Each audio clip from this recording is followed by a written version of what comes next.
8.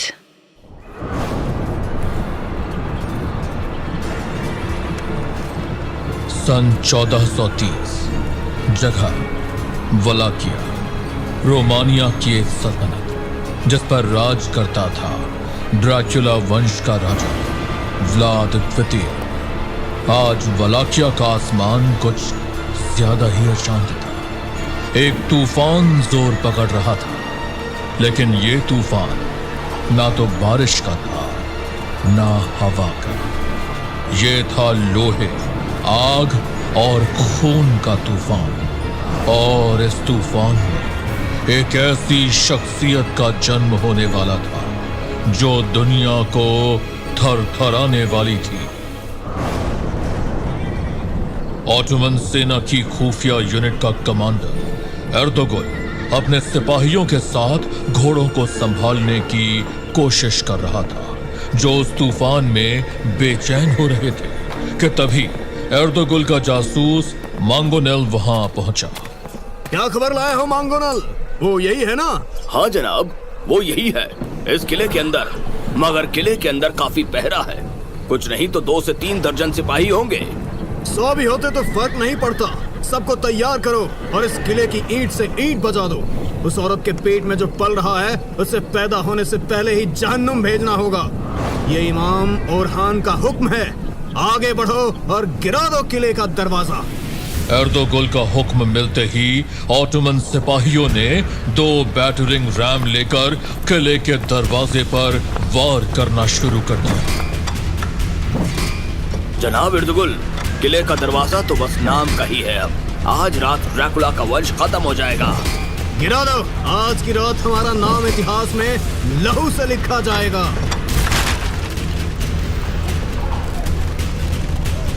Ottoman हत्यारे किले के अंदर घुस चुके थे, जहां रानी के रक्षक उनका इंतजार कर रहे थे। उधर वलाकिया की रानी के जाना तक ये खबर पहुंच चुकी थी, जो इस वक्त लेबर पेन से कराह रही थी।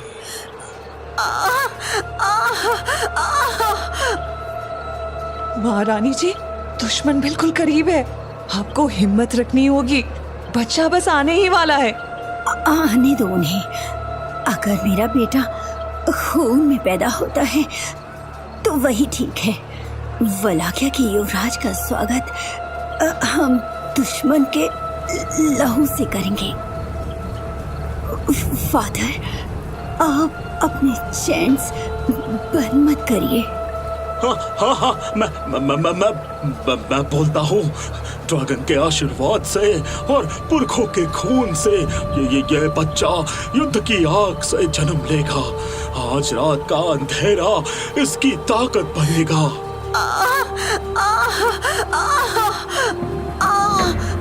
रानी की तरफ मौत बढ़ रही थी और इसकी खबर वलाकिया के राजा व्लाद द्वितीय तक पहुंच चुकी थी। लॉर्ड ड्रैकुल, तुर्कों ने रानी के किले पे चढ़ाई कर दी है। तो उनकी मौत भी वही होगी। हर वफादार तलवार को बुलाओ। आज रात जमीन इनके लहू से गीली होगी। देखते ही देखते कुछ ही मिनट में व्लाद की लीडरशिप में घुड़सवारों की एक टुकड़ी रानी को बचाने के लिए तैयार थी। वलाकिया के लिए, हमारे ड्रैगन के लिए। व्लाद द्वितीय बहुत तेजी से उस किले की ओर बढ़ रहा था, लेकिन वो पहले ही काफी लेट हो चुका था। मौत अब रानी के दरवाजे तक पहुंचने ही वाली थी। किसी को जिंदा मत छोड़ो। हमें उस रानी की कोख तक पहुंचना है। उसके उस जहरीले बीज को खत्म करना है। उधर रानी अभी भी बच्चे को जन्म देने के दर्द से चीख रही थी। महारानी जी, वो अंदर आ गए हैं। अब वक्त नहीं बचा, जोर लगाइए। उनके आने से पहले आपको निकलना भी है। लगता है गॉड आज हमारे साथ नहीं है। आज रात गॉड भले हमारे साथ नहीं है, मगर मुझे पता है वो जरूर आएगा। वो जरूर आएगा। वो ना मुझे कुछ होने देगा और ना इसे। रानी को उम्मीद थी कि वो उसे बचा लेगा, मगर राजा व्लाद तो अभी किले से दूर था। शायद रानी की उम्मीद गलत थी, या फिर उसको किसी और से उम्मीद थी, और वो कोई और वहां आ चुका था। कौन है वहां? कौन है? आगे बढ़ते ऑटोमन हत्यारे रुक गए, क्योंकि कोई उनका शिकार कर रहा था। यहाँ कोई है जनाब? रोको उसे, मैं उस रानी और उसके बच्चे को देखता हूँ। एर्दोगुल तेजी से रानी के कमरे की ओर बढ़ा। दरवाजा बंद था, इसलिए एर्दोगुल ने उस पर एक जोरदार लात मारी। दरवाजा खोलो, मुझे बस रानी चाहिए। बैंगोनल, उसे मार गिराओ। वो बहुत तेज है जनाब, वो इधर।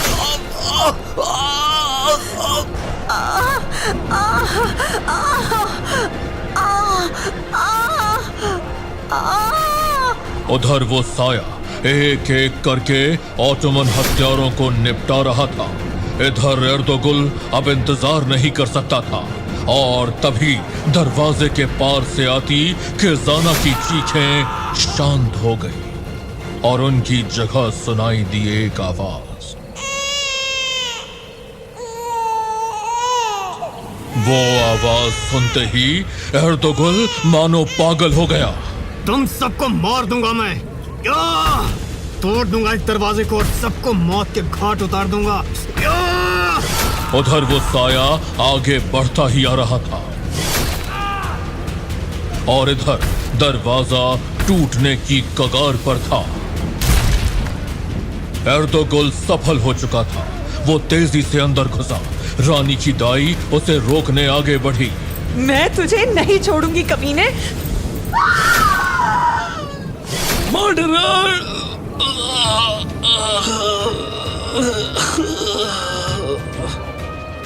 एर्दोगुल के सामने बस अब रानी थी, और था उसकी गोद में बैठा वो बच्चा। एर्दोगुल को देखते ही रानी ने अपने सरहाने रखा एक खंजर उठा लिया। मेरे बेटे को हाथ भी लगाया तो? अब तुम्हें मुझसे कोई नहीं बचा पाएगा, और इस बच्चे को तो मैं ऐसी मौत दूंगा। एर्दोगुल का हाथ हवा में उठा, मगर अगले ही पल जैसे बिजली चमकी। मेरे हाथ! एक उड़ते हुए ब्लेड ने उसका हथियार वाला हाथ कलाई से अलग कर दिया था। दर्द में कराहता एर्दोगुल पीछे पलटा। तू है कौन? तुम ना जानो तो बेहतर होगा। और अगले ही पल उस साई ने अपने दूसरे हाथ में पकड़ा खंजर एर्दोगुल की गर्दन में घोंप दिया।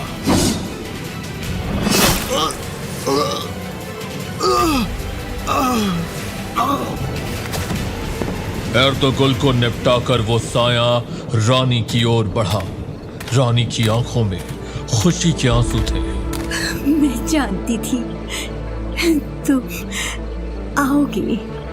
उस साए ने कोई जवाब नहीं दिया और आगे बढ़कर उस बच्चे को गोद में उठा लिया। खून के समंदर में पैदा हुआ यह शिशु एक दिन हड्डियों का ताज पहनेगा और खून की नदियां बहाएगा। ये दयालु राजा नहीं, क्रोध का देवता बनेगा और एक नई दुनिया को जन्म देगा। बच्चे को वापस रानी को सौंपकर वो जाने के लिए पलटा। कहाँ जा रहे हो? तुम जानती हो मैं अब यहाँ नहीं रुक सकता हूँ। तो क्या अब तुम कभी वापस नहीं आओगे? मैं तुम्हारे बिना कैसे रहूंगी? तुम नहीं रहोगी।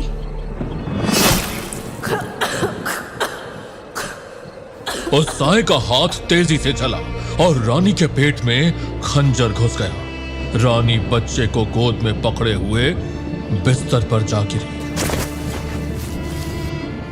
मुर्दा। उस साए ने एक बार उस बच्चे की ओर देखा और फिर अंधेरों में गायब हो गया। उधर वलाकिया का राजा किले तक पहुंच चुका था। खिजाना! व्लाद द्वितीय दौड़ता हुआ लाशों के ऊपर से कूदता हुआ अंदर पहुंचा और उसे वो नजर आई। वहीं थी वो वलाकिया की रानी, ठंडी और शांत, खून से सनी हुई, लेकिन उसके खून से सने हुए जिस्म के ऊपर बैठा था वो एक ऐसा बच्चा जो तलवारों से बचा रहा पर खून की लहरों में भीग चुका था, पर जिसके चेहरे पर ऐसी मुस्कान थी मानो खून उसके लिए बस एक रंग हो।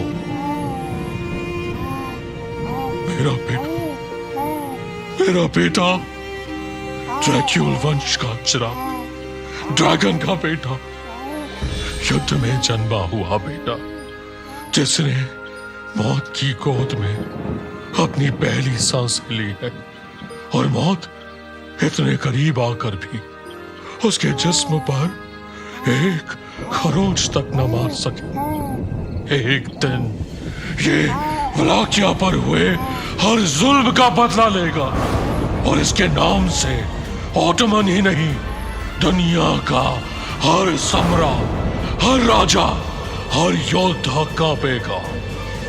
मेरा बेटा व्लाद द थर्ड। दुनिया तेरे सामने झुकेगी बेटा। दया सिर्फ कमजोरों का बहाना है। तू डर से राज करेगा। तेरी तलवार के आगे देवता भी झुकेंगे। मेरे सैनिकों, आगे बढ़ो और सलाम करो वलाकिया के युवराज का। स्वागत करो व्लाद द थर्ड का। और यूं एक कहानी ने जन्म लिया, एक ऐसी कहानी जो कलम से नहीं लहू से लिखी गई थी। एक ऐसे राजा का जन्म हुआ जो ईश्वर के आशीर्वाद से नहीं बल्कि शैतान की कृपा से बना, दुनिया का सबसे खतरनाक शैतान, और जिसका नाम सुनकर आज भी लोगों की रूह कांप उठती है।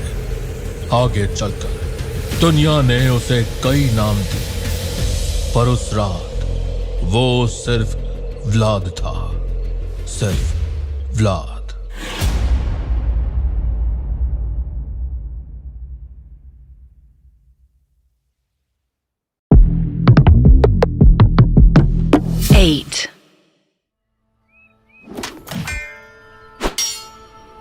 उस रात जिसका जन्म हुआ था वो अब 12 साल का हो चुका था। ऑटोमन साम्राज्य में उसकी मौत की प्लानिंग करने वाले लोग युद्ध में मारे जा चुके थे। पिता व्लाद द्वितीय की देखरेख में व्लाद अपने बड़े भाई मर्सिया के साथ युद्ध कला की ट्रेनिंग लेने में व्यस्त था।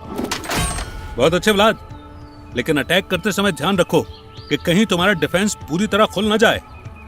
टेंशन मत लो बिग ब्रदर, जब एनिमी मेरे सामने आएगा तो मेरा ऑफेंस इतना फास्ट होगा कि डिफेंस की जरूरत ही नहीं पड़ेगी। या युद्ध अभ्यास करते हुए व्लाद ने अपने बड़े भाई मर्सिया पर ताबड़तोड़ वार किए, जिन्हें मर्सिया ने अपनी ढाल पर रोक लिया और फिर तेजी से झुककर घूमते हुए व्लाद की बगल में एक पंच मारा। हो गया ऑफेंस खत्म। यही तुम्हें समझाने की कोशिश कर रहा था। War is not a joke Vlad, ना ही वो कोई खेल है। तुम्हारी जरा सी गलती तुम्हारी मौत का कारण बन सकती है। मर्सिया व्लाद को समझाने की कोशिश कर रहा था, लेकिन व्लाद तो मानो किसी और ही सोच में था। और फिर अचानक वो अपने बड़े भाई पर टूट पड़ा। या व्लाद पागलों की तरह अपने भाई पर अटैक कर रहा था और मर्सिया अपनी शील्ड के पीछे बचने की कोशिश कर रहा था। वो दोनों इस बात से अनजान थे कि व्लाद द्वितीय वहां आ चुका था और व्लाद को ऐसे पागलों की तरह अपने भाई पर वार करते देख वो हैरान था। व्लाद, रुक जाओ। लेकिन व्लाद तो जैसे कुछ सुनने को तैयार ही ना था। स्टॉप इट व्लाद, मैंने कहा रुक जाओ। कुछ नहीं हो सकता है, मैं पूरे कंट्रोल में था। आफ्टर ऑल मैं आप ही का बेटा हूँ। व्लाद ने वो बात इतने कॉन्फिडेंस से बोली थी कि मर्सिया के साथ साथ व्लाद द्वितीय को भी यकीन नहीं हुआ। लेकिन फिर दोनों के चेहरे पर मुस्कान आ गई फादर, लगता है व्लाद अब युद्ध के लिए रेडी हो गया है। लगता तो है। बिल्कुल किसी मंझे हुए योद्धा की तरह बात करने लगा है। एनीवे, अब तुम दोनों चलो, रात होने वाली है। और फिर आज तुम लोगों के लिए डिनर में कुछ स्पेशल बनने वाला है। Don't tell me. वेट, आप आज हंट पर गए थे ना? मैं गैस करूंगा। रैबिट? यस, रैबिट, तुम्हारा फेवरेट। अब चलो, जल्दी से नहा लो, तब तक डिनर रेडी हो जाएगा। वलाकिया के राजमहल में आज रात दावत जैसा माहौल था, लेकिन वो लोग इस बात से अनजान थे कि दुश्मन जल्द ही उनकी दावतों में जहर घोलने की तैयारी कर रहा था। वलेद अंदर आ गया। चाचा जान, आपने क्यों तकलीफ की? मुझे बुला लेते। तकलीफ तो हमें इस बात की है कि तुम अब तक कर क्या रहे हो। तुम्हें हमने एक सीधा सा काम दिया था, हुनयादी के खिलाफ एक मोर्चा तैयार करने का। लेकिन ना तो तुम हुनयादी के हमलों का जवाब दे पा रहे हो, और ना ही तुमने अब तक उसके खिलाफ किसी को अपने साथ आने के लिए तैयार किया है। तुम युद्ध नीति और कूटनीति दोनों में नकारा साबित हुए हो। मैंने वलाकिया के राजा के पास अपने दूत को 2 बार भेजा, उसने साफ मना कर दिया। मैंने उसे लालच देने की कोशिश की, मगर वो भी काम नहीं आया। अब मैं और क्या ही करता चाचा जान। पहली बात तो ये, किस समय हम तुमसे तुम्हारे चाचा की हैसियत से बात नहीं कर रहे हैं। जी मेरे सुल्तान। बेहतर। और दूसरी बात ये कि क्या तुम्हें इतनी सी समझ भी नहीं है कि अगर कोई काम सीधे से ना हो तो उल्टा रास्ता ले लेना चाहिए? मतलब? वलाकिया के राजा की कोई तो कमजोरी होगी ना, जिसे प्यार और लालच से नहीं जीता जा सके, उसे डर से जीता जाता है। उसकी कमजोरी का पता लगाओ, और फिर हम उसकी उस कमजोर नस पर अपना पैर कुछ इस बेदर्दी से रखेंगे कि उसके पास हमारा साथ देने के अलावा कोई रास्ता नहीं बचेगा। सुल्तान महमेद की बात सुनकर मुस्तफा सोच में पड़ गया, और फिर उसे कुछ याद आया। व्लाद ड्रैकुल की एक ही कमजोर नस है। और वो क्या है? उसका छोटा बेटा व्लाद टेपेस। उठा लो उसे और हमारे खास कैद खाने में ले आओ। देखते हैं कि व्लाद ड्रैकुल उसके बाद कैसे हमारी गुलामी नहीं स्वीकार करता है। पर मेरे सुल्तान, हम उसे गुलाम क्यों बनाना चाहते हैं? आप कहें तो सेना लेकर उसका नामो निशान ही ना मिटा दे। मुस्तफा की बात सुनते ही सुल्तान महमेद पलटा और मुस्तफा के पास आया। तुम वलाकिया के राजा को मिटाओगे, ड्रैकुल वंश को। मुस्तफा ने कुछ बोलने के लिए मुंह खोला ही था कि तभी महमेद ने उसका गला पकड़ लिया।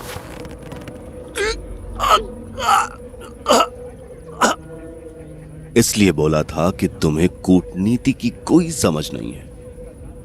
व्लाद ड्रैकुल और हुनयादी के रिश्ते तल्ख हैं। दोनों अभी एक दूसरे के साथ नहीं खड़े हैं, लेकिन अगर तुम उसे मिटाने के लिए हमला करोगे तो हुनयादी इस मौके का फायदा उठाएगा, और अगर वो और ड्रैकुल साथ आ गए तो हमारी मुश्किलें बढ़ जाएंगी। इसलिए ऐसा होने से पहले हम उसकी गर्दन दबा देंगे, और उसे मजबूरी में हमारे साथ आना ही होगा। अब जाओ, अपने सबसे अच्छे सैनिक भेजो। मुझे 3 दिन के अंदर व्लाद ड्रैकुल का लड़का अपनी कैद में चाहिए। जाओ। व्लाद इस बात से अनजान था कि वो युद्ध की राजनीति के निशाने पर आ चुका था।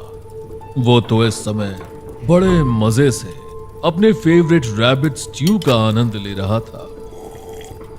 व्लाद द्वितीय अपने दोनों बेटों के साथ टेबल पर बैठा रात की दावत का मजा ले रहा था कि तभी उसका सेनापति बॉगदेन वहां पहुंचा। Good evening my Lord. हाँ बॉगदेन, तुम बहुत सही समय पर आए हो। आओ तुम भी हमारे साथ बैठो।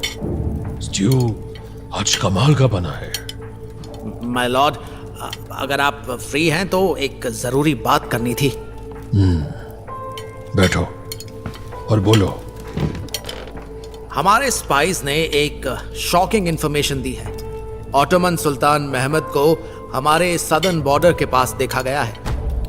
ये सुनते ही व्लाद ड्रैक्यूल का चेहरा तुरंत संजीदा हो गया। उसके हाथों का चम्मच रुक गया। उसकी आंखों में गहन चिंता साफ दिख रही थी। महमेद खुद जरूर उस इडियट मुस्तफा से मिलने आया होगा। तुम्हें पता है बॉगदेन, परसों उसने अपने मैसेंजर को भेजा था मुझे अपने साथ मिलाने के लिए। परेशान है वो, और मैंने उसे साफ मना कर दिया। यस, मुझे पता चला था, पर ये ऑटोमन्स हमसे अलायंस करने के लिए क्यों परेशान हैं? शायद हुनयादी के कारण। वही तो दूसरी समस्या है माय लॉर्ड। हंगरी के रीजेंट हुनयादी आपसे पहले ही नाराज हैं। अब जब उसके पास ये खबर पहुंचेगी कि ऑटोमन्स आपके पास मैसेंजर भेज रहे हैं तो वो और भड़केगा। भड़कने दो, वो तो वैसे भी मुझे वलाकिया से हटाकर यहाँ अपने किसी स्लेव को बिठाना चाहता है। मुझे जब से मैंने इस युद्ध में अपने सैनिक देने से मना किया है, तब से वो मुझे ट्रेटर समझ रहा है।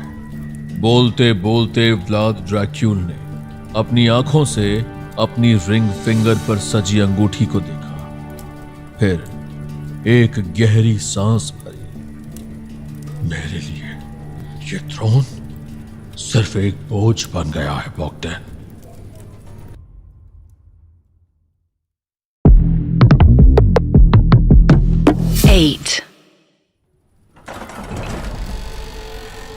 व्लाद अभी बस 12 साल का है। मेरे खून में है फादर। पीस, शांति, ये बस तो एक सपना है, और ये दुनिया सपने तोड़ने में एक्सपर्ट है। आप सोच रहे हो कि न्यूट्रल रहकर आप वलेचिया को बचा लेंगे? War doesn't care about your neutrality father. भेड़ अगर आग बंद कर ले तो भेड़िया उसे छोड़कर नहीं चला जाएगा। आप हमें प्रोटेक्ट करने के लिए सिर्फ डिफेंस करते रहेंगे, और एनिमी हर बार मार खाकर वापस जाएगा और फिर नई स्ट्रेटेजी के साथ हम पर अटैक करेगा। वो तब तक अटैक करेगा जब तक वो हमारी दीवारों को गिरा नहीं देता। इनफ! आप मुझे चुप नहीं कर सकते फादर। मत भूलिए, offence is the best defence. जो पहला वार करता है वही कंट्रोल में रहता है। आप सिर्फ रिएक्ट कर रहे हो फादर, और रिएक्शन में हमेशा नुकसान होता है। बस व्लाद, तुम अभी दुनिया की सिर्फ एक साइड देख रहे हो, जहां हर चीज या ब्लैक है या वाइट। मैं हर शेड देख चुका हूं। तुम्हारे जज्बात, तुम्हारे गुस्से में आग है, लेकिन आग बिना डायरेक्शन के सिर्फ बर्बादी करती है। और तुम ये जो बोल रहे हो ना, ये तुम्हारा इनएक्सपीरियंस दिखाता है। तुम्हें अभी बहुत कुछ देखना है, समझना और सीखना है। पर फादर, बस, मैं यहां तुमसे ये डिस्कस करने नहीं बैठा हूं कि वलाकिया को कैसे चलाना है। ना मुझे तुमसे कूटनीति और राष्ट्र नीति सीखने की जरूरत है। मार्सिया, अपने भाई को लेकर अपने अपने रूम में जाओ। मुझे बॉगदेन से कुछ जरूरी बातें करनी है। Yes father. चलो व्लाद।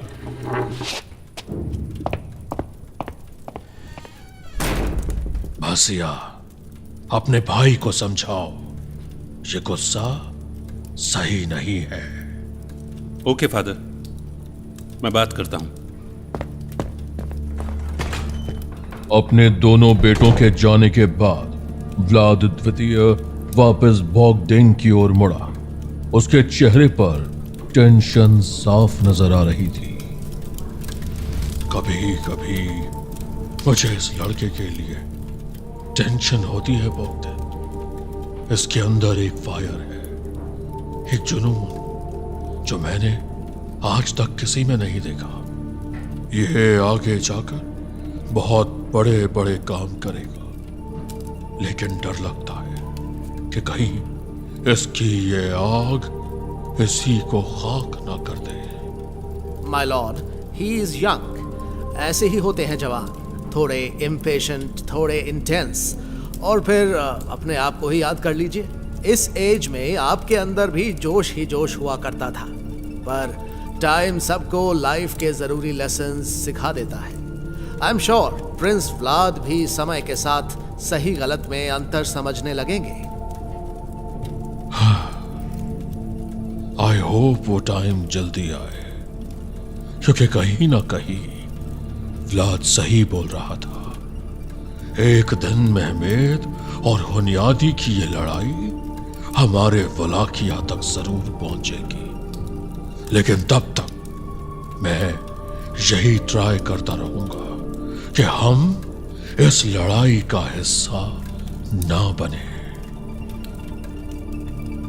व्लाद का कहना जल्दी ही सच होने वाला था, क्योंकि सुल्तान महमेद की ही तरह हंगेरियन किंग जॉन हुनयादी के यहां भी वलाकिया का जिक्र होने ही वाला था। 2 दिन की रेस्ट के बाद कैवलरी को दोब्रूजा के बॉर्डर पर शिफ्ट कर दो, और मिक्लॉस को कहना उसके राइडर्स का डिसिप्लिन एक जोक बन चुका है। रोम का messenger, my lord. John Hunyadi, church sends its warm regards, और साथ में अपनी डिसअपॉइंटमेंट भी। मुझे आपके आने की उम्मीद थी। कम सर, कहिए क्या मैसेज है चर्च का? चर्च आपकी प्रोग्रेस और तुम्हारे एफर्ट्स से सेटिस्फाइड नहीं है। ऑटोमन्स हर दिन एडवांस कर रहे हैं, और वेटिकन चाहता है कि आप कुछ करें fast. This delay is costing the Christian world. हमारा काफी नुकसान हो रहा है। पिछले वीक भाई को लगता है कि वो जीत जाएगा, पर उसे नहीं पता कि रेस में लास्ट का एफर्ट सबसे इंपॉर्टेंट होता है। Time to show him the fire. क्या? और अगले ही पल व्लाद ने अपने घोड़े की लगाम को एक जबरदस्त झटका दिया, और उसका घोड़ा ऐसे आगे निकला जैसे तोप से निकला गोला। डेविल्स ओक अब बस कुछ ही दूर था, और व्लाद का घोड़ा तूफान की तरह उसकी ओर बढ़ रहा था। उधर मर्सिया ने अपने घोड़े को धीमा करना शुरू कर दिया था। व्लाद कुछ ज्यादा स्पीड से आगे बढ़ रहा है। डेविल्स ओक से थोड़ा आगे जाते ही एक गहरी ढलान है। अगर ये स्लो नहीं हुआ तो। व्लाद, रुक जाओ! लेकिन बहुत देर हो चुकी थी। व्लाद का घोड़ा उस पेड़ से आगे निकल चुका था, और फिर वो गिरा। व्लाद घोड़े के साथ ढलान से नीचे जा रहा था।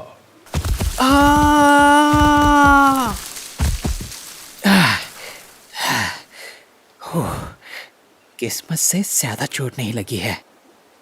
हाँ? Something's wrong. यहाँ कोई है। व्लाद को कुछ आवाजें सुनाई दे रही थी, जो उसी की तरफ आ रही थी, और इससे पहले कि वो कुछ समझ पाता, वो वहां आ चुके थे। Oh great. रुको, ये देखो। क्या किस्मत है। देखो तो जंगल में कौन आया है। वालाकिया का शहजादा व्लाद। सुल्तान बहुत खुश होंगे। ले चलो इसे। खबरदार, वरना सब मारे जाओगे। तू हमें मारेगा। तू अकेला और हम 5, और तू हमें मारेगा।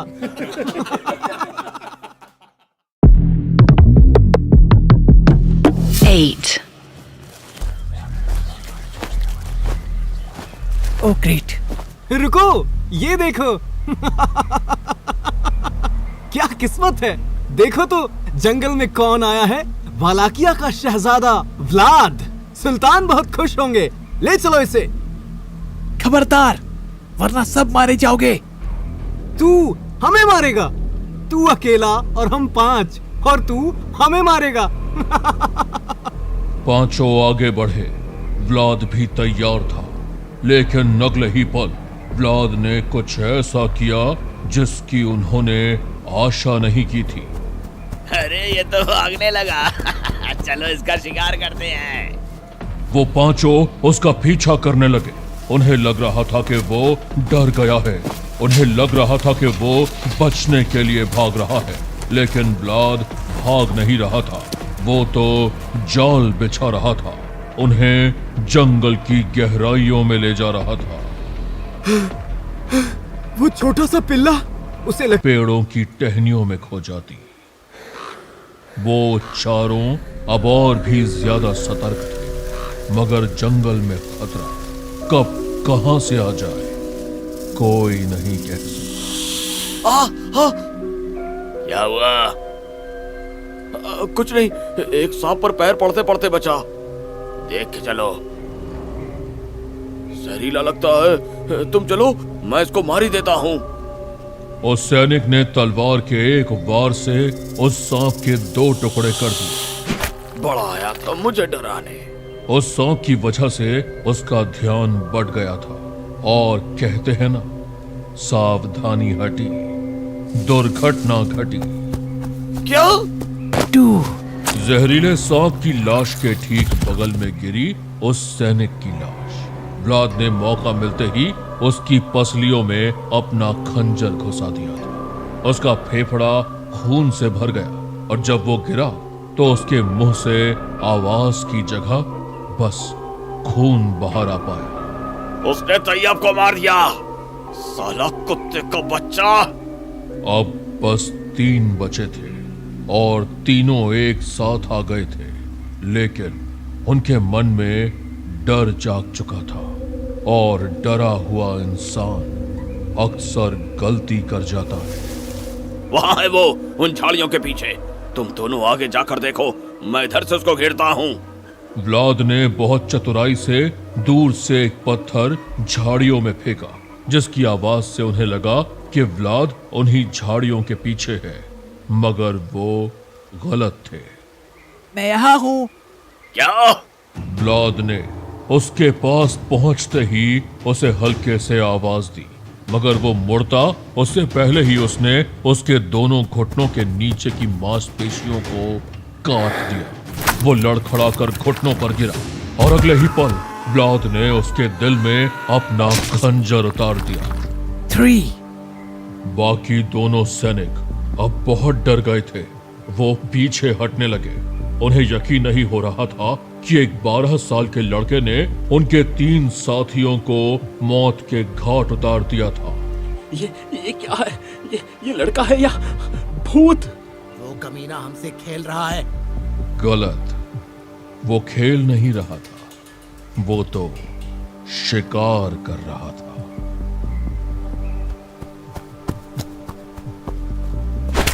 लगता है उधर को। रात गहरी हो चुकी थी, मगर चांद की रोशनी हल्का उजाला कर रही थी। उस हल्के उजाले में एक साया दबे हुए कदमों के साथ कहीं चलता चला जा रहा था। कुछ दूरी पर हल्की सी रोशनी नजर आ रही थी। उस काले साए ने रुककर उस ओर देखा और फिर रोशनी की तरफ बढ़ गया। धीरे धीरे वो उस रोशनी के पास पहुंच गया, जो कि ऑटोमन सेना का एक कैंप था। बहुत से सैनिकों ने उस साए को देखा, लेकिन किसी ने भी उसे रोका नहीं, और वो सीधा सबसे बड़े टेंट के अंदर चला गया। टेंट के अंदर ऑटोमन सुल्तान महमेद मानो उसी साए का इंतजार कर रहा था। जहां एक और महमेद उसे अपना गुलाम बनाना चाहता था, वहीं हुनयादी के मन में कोई और ही योजना चल रही थी।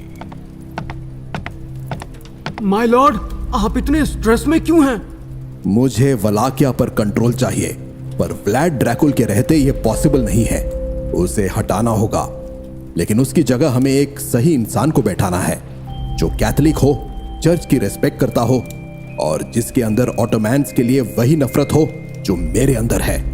ऐसे इंसान तो व्लाद ड्रैकुला खुद हुआ करते थे, पर अब यही तो प्रॉब्लम है। व्लाड ड्रैकुल अब वो वॉरियर नहीं रहा। वलाकिया को एक बेहतर रूलर की तलवार एक बिजली की तरह चमक रही थी और उसकी आंखों में एक ऐसी आग जल रही थी जो नफरत, जुनून और शक्ति का मिश्रण थी। ये लड़ाई सिर्फ एक प्रदर्शन नहीं थी, ये एक घोषणा थी कि व्लादिस्लाव कोई मामूली योद्धा नहीं बल्कि एक तूफान था जो वलाकिया के इतिहास को बदलने वाला था।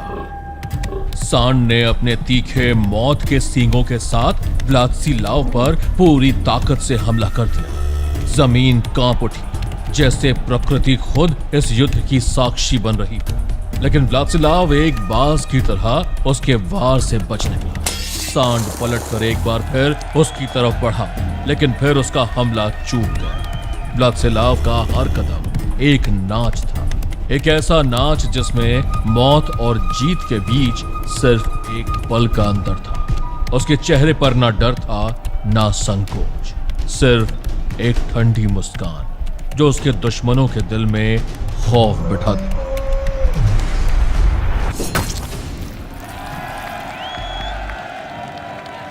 सांड ने अपना अंतिम हमला किया।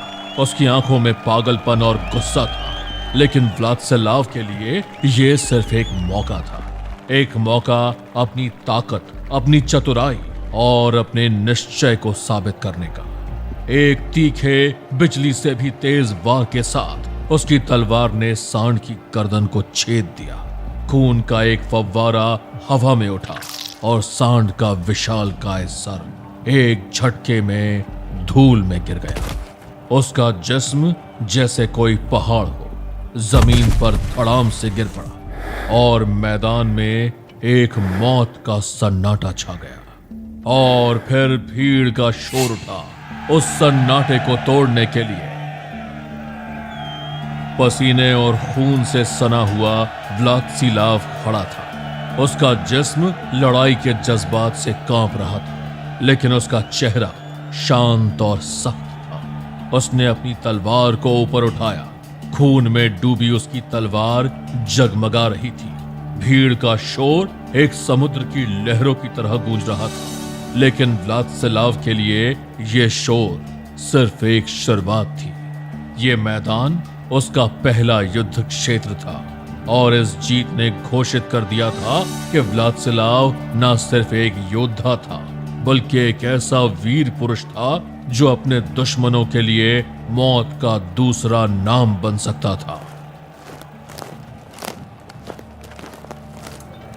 व्लादिस्लाव मैदान से बाहर निकल रहा था और उसके चारों तरफ लोगों की आवाजें गूंज रही थी, कुछ उसकी तारीफ में, कुछ उसके खौफ में, लेकिन उसकी नजरें सीधी थी। उसका मन एक नए लक्ष्य की ओर मुड़ चुका था। ये सांड सिर्फ एक शुरुआत था, असली जंग अभी बाकी थी और व्लादिस्लाव जानता था कि उसका रास्ता खून, नफरत और वलाकिया के ताज तक जाता था। माय लॉर्ड व्लादिस्लाव, एक मैसेंजर आपसे मिलना चाहता है। वो कहता है कि आपके लिए बहुत अर्जेंट मैसेज लाया है। मैसेंजर? किसने भेजा उसे? हंगरी के राजा जॉन हुनयादी ने, माय लॉर्ड। व्लादिस्लाव का चेहरा सख्त हो गया। जॉन हुनयादी का नाम सुनते ही उसकी आंखों में एक चमक सी आ गई थी, मानो उसे इसी दिन का इंतजार हो। वो चुपचाप अपने कमरे की ओर बढ़ा जहां वो मैसेंजर उसका इंतजार कर रहा था। बोलो, क्या मैसेज भेजा है तुम्हारे किंग ने? My lord Vladislav, king of Hungary आपसे बात करना चाहते हैं। उनका मानना है कि वलाकिया के भविष्य के लिए ये मीटिंग बहुत इंपॉर्टेंट है। वलाकिया का भविष्य? मेरे अंकल व्लाद द्वितीय उस भविष्य को बर्बाद कर रहे हैं। वो अपनी ताकत खो चुके हैं। एक समय था जब वलाकिया खेल खेल रहा था और बीच में व्लादिस्लाव जो अपने चाचा के राज को उजाड़ने के लिए तैयार था।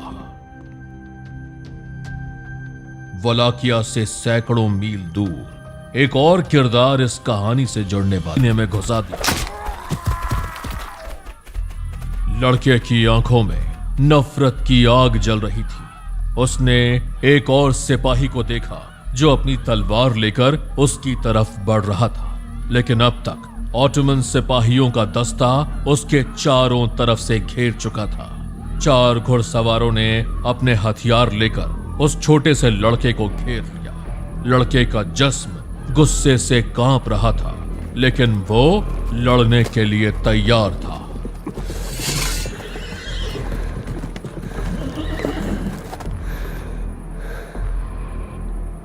एक सिपाही ने अपनी तलवार उठाई। उसका इरादा साफ था, लड़के को मार देना। उसने अपना घोड़ा आगे बढ़ाया, तलवार को ऊपर उठाया और एक मौत का वार करने वाला था, लेकिन तभी एक तेज आवाज ने जंगल के सन्नाटे को तोड़ा। रुको, इस लड़के को हाथ मत लगाओ। उस ऑटोमन दस्ते का लीडर, एक लंबे सख्त जिस्म वाला आदमी, अपने घोड़े से उतरा। उसकी आंखों में एक अजीब सी चमक थी, जैसे वो लड़के के जज्बे को पहचान रहा हो। वो धीरे धीरे लड़के के पास आया। उसकी तलवार अभी भी उसके हाथ में थी, लेकिन उसने उसे नीचे किया। ये लड़का, इसमें एक अलग ही आग है। इसने मेरे 2 सिपाहियों को मार दिया, और वो भी सिर्फ एक पत्थर और भाले से। ये कोई मामूली बच्चा नहीं। इसे सुल्तान महमद के पास ले चलो, वो खुद फैसला करेंगे कि इसका क्या करना है।